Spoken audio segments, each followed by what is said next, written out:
नावाखाली एका विशिष्ट जाती धर्माच्या लोकांची नावं काढली जातात। महाराष्ट्रात सुद्धा ते केले। याला लोकशाही म्हणत नाहीत।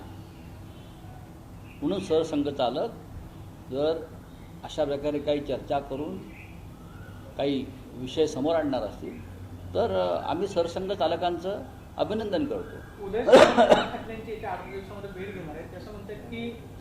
बघा, उदय सामंत यांनी राज ठाकरे यांच्या घराखाली एक कॉटेज बांधावं।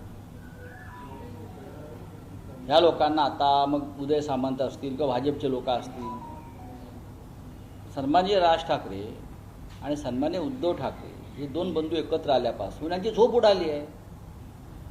हे जे विष पेरण्याचं काम करत होते आणि महाराष्ट्रामध्ये गोंधळ निर्माण करण्याचं काम करत होते, ते दुकान त्यांचं बंद झालं। त्याच्यामुळे काय राज ठाकरेंकडे कोण जात आहे काय आम्हाला त्याशी काही पडलेलं नाही। आम्ही एकत्र आहोत हे दोन्ही बंधूंनी सांगितलेलं आहे। आणि उदय सामंतांना सवय आहे जायची अशा, त्यांचं कोण ऐकत नाही। तर मी म्हणेन त्यांनी शिवतीर्थावर त्यांचं जे घर आहे मनसे प्रमुखांचं त्याच्या खाली कॉटेज बांधावं, तिथंच राहावं, काही हरकत नाही। उदय सामंतांना कोण पाठवते? त्यांचे बॉस ठाण्याचे टेमी नाक्यावरचे। अहो झोपच येत नाही त्यांना, त्यांची झोपच उडाली। उद्धव ठाकरे व राज ठाकरे एकत्र आल्यावर महानगरपालिकांसह उद्याच्या विधानसभेत सुद्धा आम्ही यश प्राप्त करू हे त्यांना माहिती आहे। चला सर, एक प्रश्न असा आहे की जेएनयू मध्ये उस्मानाबाद मराठी भाषा अध्यासन केंद्राचं उद्घाटन होते, पण आयोजन समितीमध्ये 10 पैकी एकही प्राध्यापक मराठी नाही आहेत आणि फक्त एकमेव प्राध्यापक आहेत ज्यांना मराठी कळते। तुम्ही कसं पाहताय?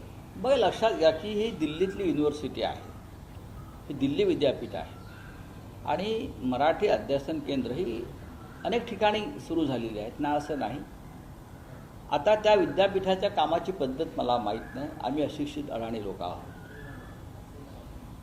मराठी जरी नसले तरी जर त्यांचं मराठीविषयी जी काय आस्था आहे त्यातून भविष्यामध्ये कशाप्रकारे काम केलं जातं आहे हे पाहून त्याच्यावर मत व्यक्त करावं लागेल। या क्षणी विद्यापीठामध्ये मराठीविषयी अभ्यास केंद्र अध्यासन केंद्र सुरू होते, महत्त्वाचं आहे। अनिल परबांनी जो विषय काढला की रामदास कदम यांचा जो डान्स बार आहे त्याच्यावरती कारवाई का होत नाही, त्यावरती रामदास कदम असं म्हणाले की ऑर्केस्ट्रा होता, त्याचे सगळे पुरावे त्याच्यावरती किती बोलायचं आपण।